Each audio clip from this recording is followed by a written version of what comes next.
Olá, nesse vídeo nós vamos explorar um dos resultados do vídeo anterior, no qual nós investigamos quais seriam as condições matemáticas que têm que ser atendidas por uma alocação eficiente, em um contexto de equilíbrio geral, e o que nós vamos fazer é explorar um grupo de resultados que está relacionado à relação entre consumidores.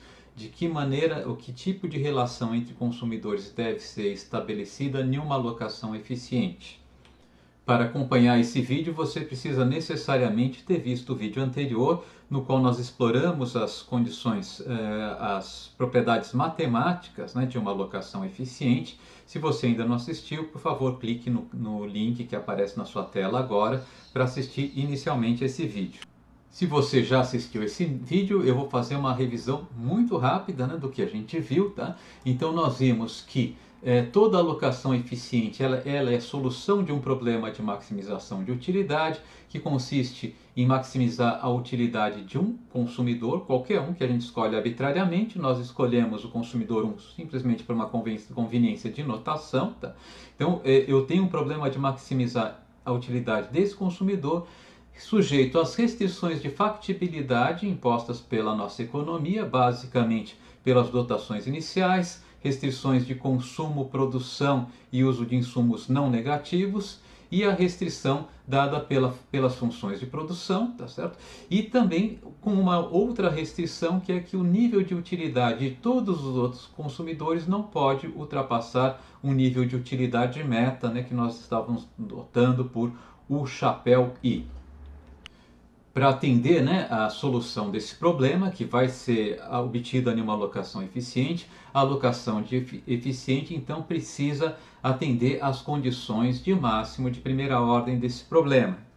Dentre essas condições, a que a gente vai explorar hoje é que está sendo destacada aqui nesse slide, tá? Que é o multiplicador de Lagrange lambda I, que é um multiplicador de Lagrange associado a cada um dos consumidores, tá? Então, para todos os consumidores, o produto, e para todos os bens, o produto entre a utilidade marginal de um bem L qualquer e para o consumidor I e o multiplicador de Lagrange desse consumidor vai ser igual, a um multiplicador de Lagrange chamado μL, que está associado a cada um dos bens, menos φIL, que está associado ao consumo de cada um dos bens. O lambda I é um multiplicador de Lagrange que está associado à condição de que a utilidade de cada um dos consumidores I não pode ser inferior a uma utilidade meta. Tá? Isso para todos os consumidores de 2 até N, a exceção é o consumidor 1, que nós criamos apenas para simplificar a nossa notação. Convencionamos que o lambda do consumidor 1 vai ser igual a 1 sempre, tá certo? O multiplicador μL está associado à condição de que o consumo mais o uso total de um bem, o consumo mais o uso dele como insumo, não pode exceder a quantidade inicialmente disponível desse bem, a dotação inicial desse bem, mais a produção desse bem. Tá? Então esse μL está associado a um índice de escassez geral do bem L, e o φIL está associado à condição de que o consumo do bem L tem que ser sempre maior ou igual a zero. Não existe consumo negativo de nenhum dos bens. Então são essas os três multiplicadores de Lagrange envolvidos. Nós já interpretamos que o multiplicador μL ele é a derivada da nossa função de valor em relação à restrição imposta pela dotação inicial WL, tá? E nós já identificamos também que o multiplicador de Lagrange lambda chapéu I ele representa o impacto marginal sobre a utilidade do consumidor 1 quando eu faço variar o nível de utilidade do consumidor I, o nível de utilidade meta do consumidor I. Então vamos explorar um pouquinho esse resultado, tá? E vamos explorar inicialmente até um pouquinho, aprofundando um pouquinho, o que a gente já falou sobre os multiplicadores de Lagrange, tá? Então a primeira coisa, tá? Eu vou dizer que quando o consumo do bem L, mais o uso do bem L como insumo na produção de outros bens é inferior à dotação inicial desse bem mais a produção desse bem, na alocação eficiente, nós vamos dizer que esse bem aqui é um bem livre, né? Um bem livre é um bem cuja a disponibilidade do bem é maior do que, tá, o uso que se faz eficientemente desse bem, né? Então esse bem tem uma quantidade que está sobrando, né? A gente vai dizer que trata-se de um bem livre, tá? E quando eu tenho um bem livre, tá, o multiplicador de Lagrange μL associado a esse bem na solução eficiente vai ser igual a zero, né? Isso implica que esse termo aqui vai ser igual a zero e, portanto, né, a utilidade marginal do bem L para o consumidor I vai ser simplesmente φIL dividido por lambda chapéu I, que é esse termo aqui, tá? E essa utilidade, como o φIL, tá, ele está associado ao consumo não negativo, se o nosso consumidor I estiver consumindo uma quantidade positiva de um bem livre, nesse caso aqui o φIL vai ser igual a zero, esse numerador vai ser igual a zero, e a utilidade marginal do nosso consumidor do bem livre vai ser igual a zero, ou seja, os consumidores vão consumir à saciedade os bens livres, né? Caso o nosso consumidor esteja consumindo uma quantidade nula na alocação eficiente do bem livre, isso é porque a utilidade marginal desse bem livre já é igual a zero, né, quando eu não estou consumindo nada desse bem, ou eventualmente ela é negativa. Esse bem pode ser, na verdade, não um bem, mas um mal. Ele pode prejudicar esse consumidor ao invés de ajudar esse consumidor. Nos dois casos, mas então se eu tiver um mal, né, eu não vou alocar nada desse mal ao consumo do nosso consumidor. Tá? Está implícito nessa formulação que eu consigo, né, ter socialmente, para toda a sociedade, para toda a economia, eu consigo descartar livremente um bem que está em excesso, né? Então, se o bem L existe em excesso, eu posso deixar esse excesso sem uso, sem custo algum por isso. Vamos falar um pouquinho mais sobre o multiplicador μL, que está associado a essa restrição, né, de que o consumo de um bem mais o uso de insumos desse bem para a produção de outros bens não pode exceder WL mais Y chapéu L. Tá? Agora, não no caso em que essa condição é atendida com desigualdade, mas no caso em que ela é atendida com igualdade, né? E nós vimos que esse μL aqui ele representava, né, o valor marginal, né, do ponto de vista da nossa função de valor do bem L. Se eu alterar, disponibilizar um pouquinho mais do bem L, né, em termos de dotação inicial desse bem, qual que vai ser o impacto sobre a nossa função objetivo, que no nosso problema era a função de utilidade do consumidor 1. Bem, o impacto, tanto levando em consideração o direto quanto o indireto, né, sobre o valor máximo que eu posso atribuir à função de utilidade do consumidor 1. Então, caso,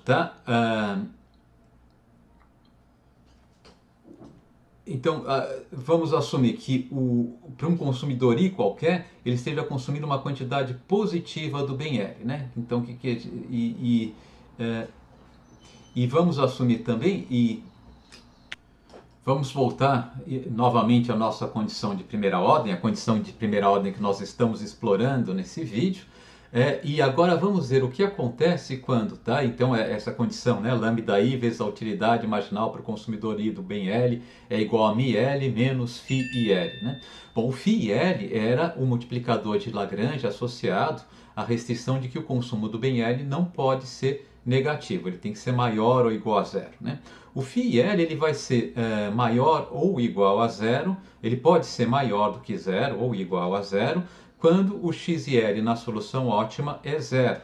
Mas quando o XL na solução ótima é maior do que zero, o φIL vai ser igual a zero, né? Nesse caso, na verdade, a nossa restrição ela não está impondo nenhum limite à nossa escolha, né? Pelo menos marginalmente a escolha foi levada em consideração, sem precisar levar em consideração o limite imposto por essa restrição. Estou consumindo uma quantidade positiva do bem L. Bem, se o φIL é igual a zero, né, desaparece esse termo aqui, eu isolando a utilidade marginal do bem L para o consumidor I, no caso em que φIL é igual a zero, né, por exemplo, quando eu estou numa solução em que o nosso consumidor I não consome nada do bem L, tá? Então a utilidade marginal do consumidor I vai ser simplesmente a relação entre μ chapéu L, né, o μ ótimo da solução eficiente, e lambda chapéu I. Eu corrigi, então, coloquei o chapéuzinho em cima do lambda, né, e coloquei aqui para deixar claro que a utilidade marginal está sendo calculada na solução eficiente. Mas o que é interessante é o seguinte, pega o consumidor 1, né? Essa fórmula vale para o consumidor 1, né? Só que o consumidor 1, o lambda 1, tá? Mesmo, o lambda 1 ele é sempre, em particular o lambda chapéu 1, que vai ser igual ao lambda 1, vai ser sempre igual a 1. Nós construímos o lambda 1 dessa maneira. Isso quer dizer o seguinte, se o consumidor 1 consome uma quantidade positiva de algum bem, o multiplicador μ associado a esse bem, né, vai ser igual à utilidade marginal desse bem. Então o multiplicador de Lagrange μL, nesse caso, tem uma interpretação muito clara, que é a utilidade marginal do bem L para o consumidor 1, desde que o consumidor 1 consuma uma quantidade positiva desse bem. Bem, vamos retomar aqui a nossa condição de primeira ordem. Vamos assumir que eu tenho uma consumidora, a consumidora I, tá? Que consuma uma quantidade positiva de dois bens, de um bem L e de um bem K. Tá? De tal maneira que esse φ aqui desaparece, né?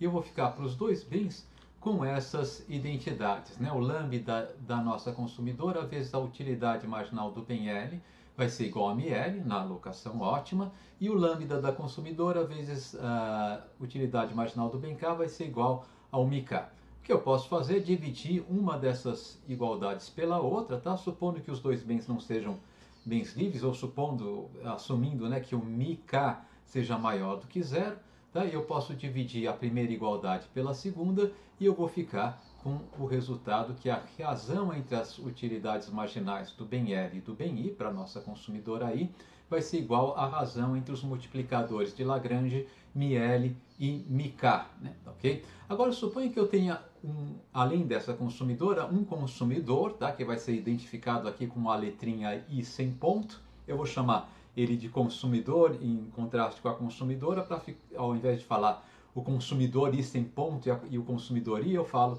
a nossa consumidora, que é a consumidora I, e o nosso consumidor, está subentendido, que é o consumidor identificado com a letrinha I sem ponto.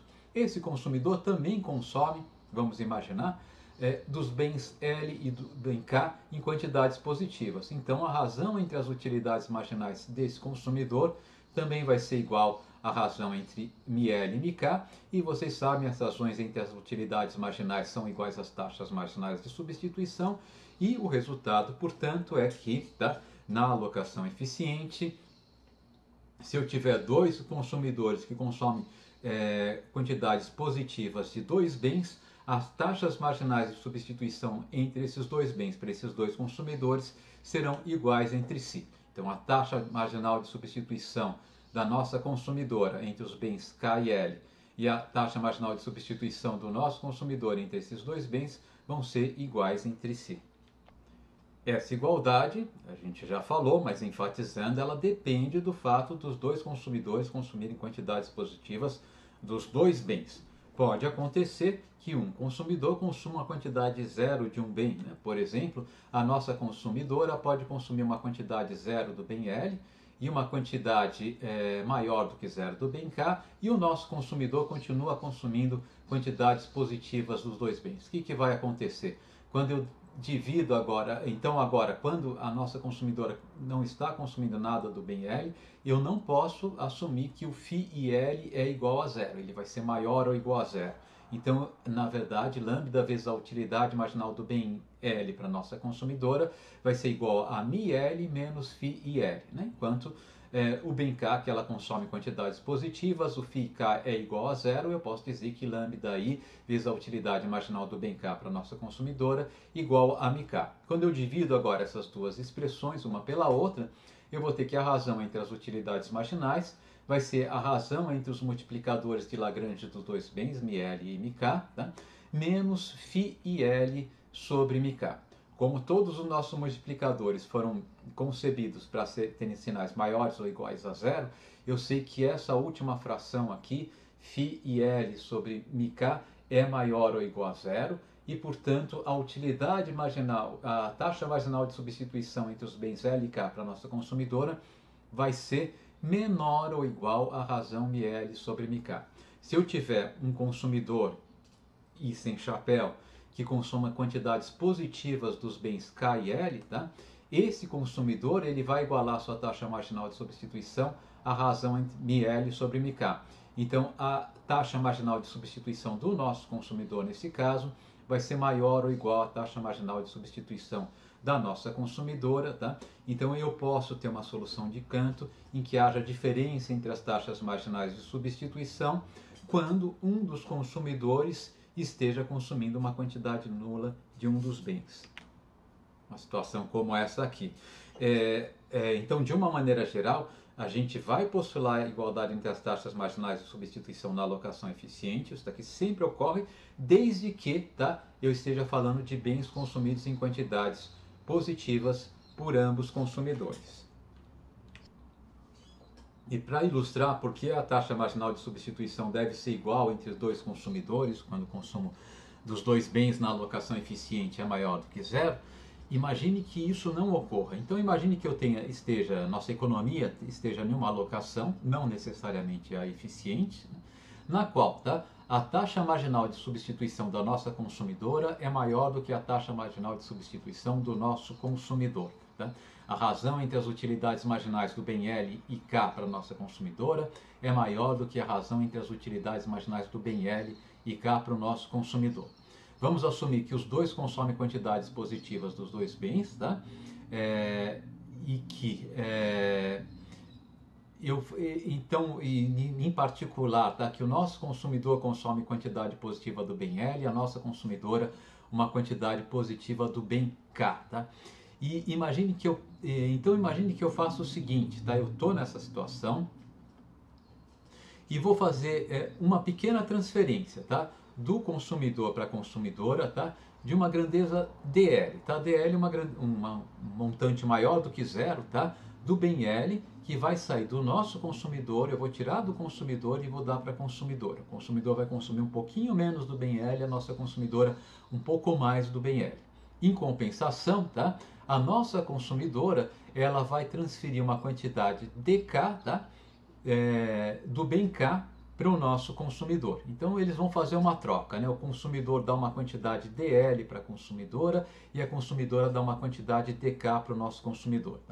E eu vou escolher o DK, para o DK ser um valor intermediário entre a taxa marginal de substituição da nossa consumidora vezes DL e a taxa marginal de substituição do nosso consumidor vezes o mesmo DL. Veja que essa desigualdade aqui está garantida, eu tenho esse valor intermediário porque a taxa marginal de substituição da nossa consumidora é, por hipótese, maior do que a taxa marginal de substituição do nosso consumidor. Quando eu multiplico essa desigualdade dos dois lados por DL, que é um valor positivo, eu não altero essa desigualdade, Então, a utilidade marginal da nossa consumidora vezes DL é maior do que a utilidade marginal do nosso consumidor vezes DK.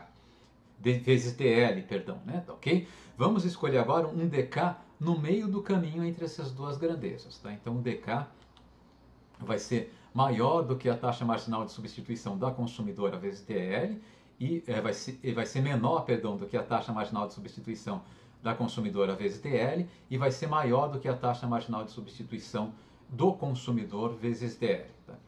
E vamos tentar estimar agora qual que vai ser o impacto sobre a utilidade da nossa consumidora e sobre a utilidade do nosso consumidor. Eu vou estimar usando uma aproximação de Taylor de primeira ordem. Desde que o DK e o DL sejam suficientemente pequenos, essa aproximação aqui vai dar o sinal do impacto, que é o que a gente está olhando. Então, vou assumir um DL bem pequenininho, para que o DK também seja bem pequenininho, e que a nossa aproximação seja suficiente para a gente dizer, olha, a consumidora ganhou ou perdeu, o consumidor ganhou ou perdeu. Então, vamos lá. O que vai acontecer com a nossa consumidora? Ela vai sofrer uma variação de utilidade, estou chamando de delta UI aqui, que vai ser igual ao produto entre a utilidade marginal do bem L para a consumidora vezes DL. Por quê? Porque ela recebeu o DL do consumidor, ela vai aumentar o consumo dela do bem L no montante DL, Mas ela vai reduzir o consumo do bem K no montante DK. Então, ela vai ganhar, por um lado, isso aqui de utilidade, a utilidade marginal do bem L vezes DL, e ela vai perder de utilidade a utilidade marginal do bem K vezes DK. Agora eu vou usar a propriedade de que o DK, ele é menor do que esse termo aqui. Ele é menor do que isso aqui, por hipótese, por construção. Deixa eu refazer aqui, que ficou meio feio aqui meu círculo. Ele é menor do que isso aqui, né? Tá ok? Então, se eu substituir o dk por esse termo aqui, eu estou substituindo o dk por algo maior do que ele, né? Quando eu coloco o dk no lugar de dk algo maior do que dk, esse termo aqui que está subtraindo vai ser um termo maior, tá? Assumindo que a utilidade marginal do bem K seja positiva, o que tem que ser, porque ela está consumindo quantidade positiva do dk, só pode ser nessa situação.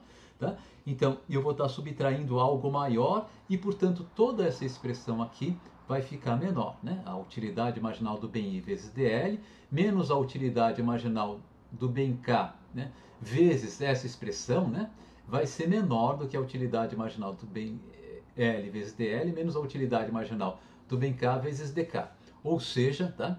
Essa expressão aqui é maior do que essa expressão que aparece agora aqui, tá certo? E essa expressão que aparece agora aqui, ela é igual a zero, né? Porque se eu divido, tá? Eu tenho aqui uma utilidade marginal do bem K no denominador e no numerador, um cancela com o outro. Aqui eu vou ter a utilidade marginal do bem L vezes dl, menos a utilidade marginal do bem L vezes dl, cancela esse termo com esse aqui, e sobra zero, né? E, portanto, a gente pode concluir que a nossa consumidora vai ter um aumento de utilidade maior do que zero, né? Está aqui o sinal de maior, né? Então, ela é maior do que zero a utilidade da nossa consumidora. O que vai acontecer com o nosso consumidor? A variação na utilidade do nosso consumidor, bom, vai ser a utilidade marginal do bem L para o nosso consumidor vezes dl, mais a utilidade marginal do bem K para o nosso consumidor vezes dk, né?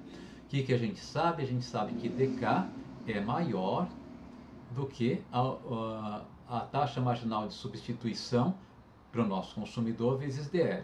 Portanto, se eu substituir esse dk aqui pela taxa marginal de substituição para o consumidor vezes dl, eu vou estar aumentando esse termo aqui e, portanto, aumentando toda essa expressão aqui, que seria o nosso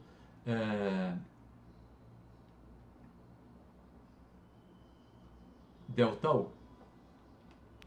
Perdemos. Eu troquei os sinais, né? Como o dk é maior do que a taxa marginal de substituição vezes dl, quando eu substituo o dk pela taxa marginal de substituição vezes dl, eu vou estar diminuindo, né, esse termo aqui, né, tá, ok? E, portanto, diminuindo todo o meu ΔU, tá? Meu ΔU é maior do que o valor que eu vou obter caso eu substitua nessa expressão aqui dk por dl, ou seja, ele é maior do que essa expressão que está sendo colocada aqui, tá?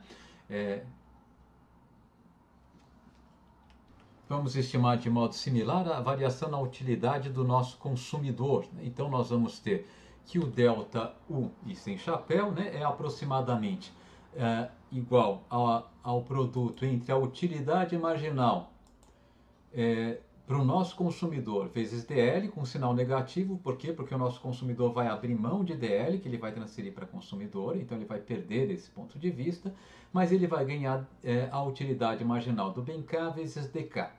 Bom, o que a gente sabe? Olhando essa expressão aqui em cima, a gente sabe que dk é maior do que a taxa marginal de substituição do nosso consumidor vezes dl.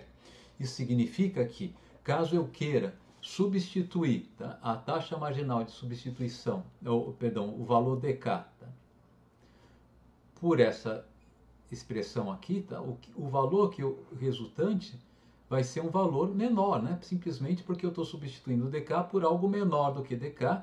O dk está multiplicando a utilidade marginal do bem I, que deve ser positiva, tá, que está sendo somado aqui. Então, esse valor aqui, ele é maior, né, do que o valor que eu obtenho quando eu substituo dk por essa expressão, né, utilidade marginal do bem L sobre utilidade marginal do bem K, ambas calculadas para o nosso consumidor, tá, vezes dl. Né? Então, ele é maior do que essa expressão que está aparecendo agora, tá? Ou seja, essa expressão aqui.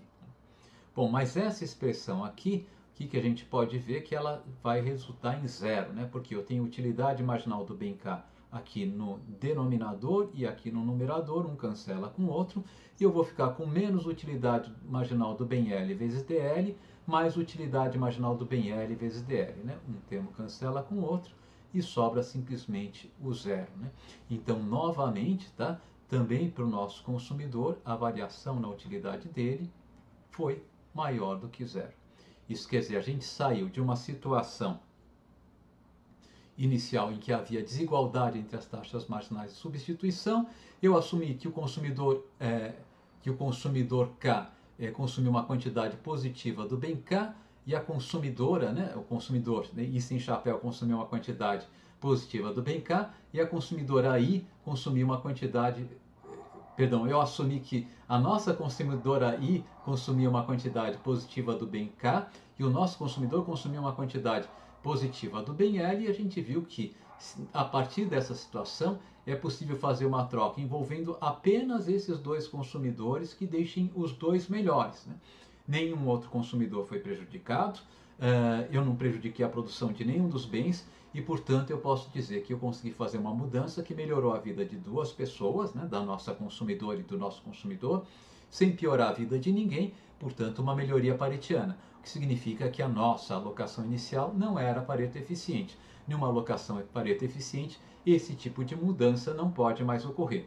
Quando ela não vai ocorrer? Bom, ela pode não ocorrer quando há essa desigualdade, mas o nosso consumidor não tem nada do bem L, Ou quando existe essa desigualdade, a nossa consumidora não tem nada do bem K, de tal maneira que em qualquer um desses cenários não seria possível trocar DL por DK, simplesmente porque alguém não teria o que oferecer em troca para o outro consumidor. Tá? Nesse caso, poderia ocorrer essa desigualdade. Tá? Então, se os dois consumidores tiverem consumido quantidades positivas, essa desigualdade aqui ela abre espaço para melhorias paretianas, então ela não pode ocorrer em uma alocação eficiente. Apenas eu contemplo que essa desigualdade ocorra em uma alocação eficiente quando nessa alocação eficiente pelo menos um dos consumidores esteja consumindo uma quantidade não nula. Tá? Então essa é a nossa conclusão que aparece no nosso slide. Se a taxa marginal de substituição para a nossa consumidora for maior do que a taxa marginal de substituição para o nosso consumidor, tá? Desde que a nossa consumidora consuma uma quantidade positiva do bem K e o consumidor uma quantidade positiva do bem L, será possível realizar melhorias paretianas transferindo parte do consumo do bem L do consumidor para a consumidora e parte do consumo do bem K da consumidora para o consumidor. E, portanto, eu não estaria em uma alocação eficiente nesse ponto. Bem, esse resultado de que a alocação eficiente ela implica igualdade de taxas marginais de substituição entre dois consumidores que consumam quantidades positivas de dois bens, ele pode ser ilustrado graficamente através do modelo de trocas. Então o que eu vou fazer no restante desse vídeo é simplesmente expor esse modelo de trocas. Se vocês já viram o vídeo com modelos de trocas, vocês podem pular o restante desse vídeo. Esse resultado ele pode ser ilustrado também graficamente se a gente considerar uma versão muito simplificada do nosso modelo mais geral. Considere uma economia com apenas dois consumidores e dois bens. E considere que nessa economia não haja produção. Eu não tenho empresa, ou as funções de produção de todas as empresas são identicamente iguais a zero. Bom, nesse caso, a tarefa do planejador é apenas alocar as dotações iniciais de cada um dos bens, W1 e W2, entre os dois consumidores. Se os dois bens forem desejáveis, ou seja, se os consumidores sempre quiserem mais dos dois bens, ele deve buscar uma alocação que a gente pode dizer uma alocação factível e sem desperdício. Uma alocação é dita factível e sem desperdício quando todas as quantidades alocadas para o consumo de cada bem, elas correspondem exatamente à dotação dessa economia do bem, ou seja, não vai ter sobra desse bem, ok? Então uma alocação factível sem desperdício no nosso mundo é uma alocação para a qual a soma das quantidades consumidas do bem 1 seja igual a W1, a dotação do bem 1, e a soma das quantidades consumidas do bem 2 seja igual a W2, a dotação do bem 2. Bom, tem um modo conveniente de representar essas alocações factíveis, que é o seguinte. Vamos primeiro focar apenas no consumo do indivíduo 1, tá certo? Quanto ele vai consumir do bem 1 e quanto ele vai consumir do bem 2. Bom, se o planejador estivesse pensando nisso, ele poderia falar o seguinte: olha, não importa o que eu vou fazer com o indivíduo 2, o máximo que eu posso dar para o indivíduo 1 do bem 1 é a dotação inicial do bem 1. O máximo que eu posso dar para o indivíduo 1 do bem 2 é a dotação inicial do bem 2. Quer dizer, qualquer arranjo vai envolver alocar um consumo do bem 1 para o indivíduo 1 menor ou igual a W1. e o consumo do bem 2 para o indivíduo 1 também menor ou igual a W2.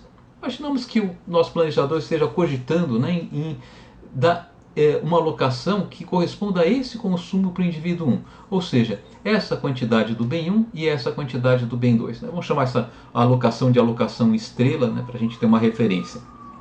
Bom, se ele fizer isso, quanto sobra para ser alocado para o indivíduo 2? Bom, o que falta para completar a dotação inicial do bem 1, né? Tá certo? Então, para o consumidor 2, quanto eu posso dar do bem 1? Se eu dei isso aqui, já dei essa quantidade para o consumidor 1 desse bem. Bom, é o que falta para completar o W1. Vai ser exatamente essa quantidade aqui. E quanto eu posso dar para o indivíduo 2, dado que eu já dei essa quantidade, x21, para o indivíduo 1 do bem 2. Né? Bem, o que falta é exatamente, né, o que falta para completar a dotação total do bem 2. Então tudo se passa como se eu estivesse medindo a quantidade que eu estou alocando de cada bem para o indivíduo 1 a partir desse ponto aqui, da esquerda para a direita eu meço a quantidade que eu aloco para o indivíduo 1 do bem 1, de baixo para cima a quantidade que eu aloco para o indivíduo 1 do bem 2. Aqui estou medindo a quantidade para o indivíduo 1 do bem 1 nesse eixo, e nesse eixo a quantidade para o indivíduo 1 do bem 2. Bom, e onde é que eu estou medindo a quantidade do bem 1 e do bem 2 para o indivíduo 2? Bom, se eu mensurar a partir desse ponto aqui, que vai passar a ser a origem do indivíduo 2, daqui para a esquerda eu estou medindo a quantidade consumida pelo indivíduo 2 do bem 1. Eu estou medindo x subscrito 1, superescrito 2. Né? E daqui para baixo eu estou medindo a quantidade consumida pelo indivíduo 2 do bem 2. Né? Ou seja, o x subscrito 2, superescrito 2 também. Qualquer ponto nessa caixa, nesse retângulo que a gente acabou de desenhar, ele vai corresponder a uma alocação factível e sem desperdício, cujas quantidades podem ser vistas dessa maneira. Né? O eixo do indivíduo 1 está aqui da maneira convencional. O eixo do indivíduo 2 está nesse vértice oposto desse retângulo que tem largura W1 e altura W2. Né? E a convenção de mensuração aqui é diferente. Né? Quantidade do bem 1 da direita para a esquerda, a quantidade do bem 2 de cima para baixo. Então qualquer ponto nessa caixa corresponde a alocações sem desperdício. Essa caixa é conhecida como caixa de Edworth. Ok? Bom, eu posso representar as preferências dos consumidores nessa caixa de Edworth.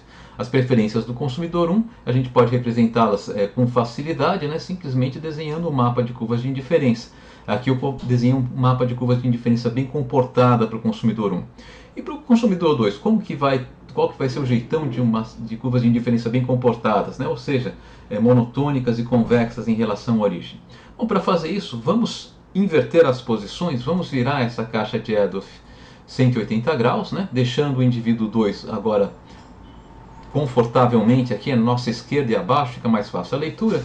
E se eu colocar o mapa de curvas de indiferença bem comportadas, eles vão ter esse jeitão aqui, né? Vamos desvirar a caixa para a origem do indivíduo 2 ficar onde a gente convencionou que deveria ficar, né? Então estamos desvirando, tá? E agora a gente tem aqui as preferências do indivíduo 2 bem comportadas, tal como a gente vê quando a caixa de Edworth está com o eixo do indivíduo 2 de ponta cabeça, né? Bom, se eu colocar então nessa caixa de Edworth estão sobrepostas as preferências, as curvas de indiferença do indivíduo 1 em vermelho e as curvas de indiferença do indivíduo 2 em azul. Considere uma alocação como essa alocação aqui x0. Tá?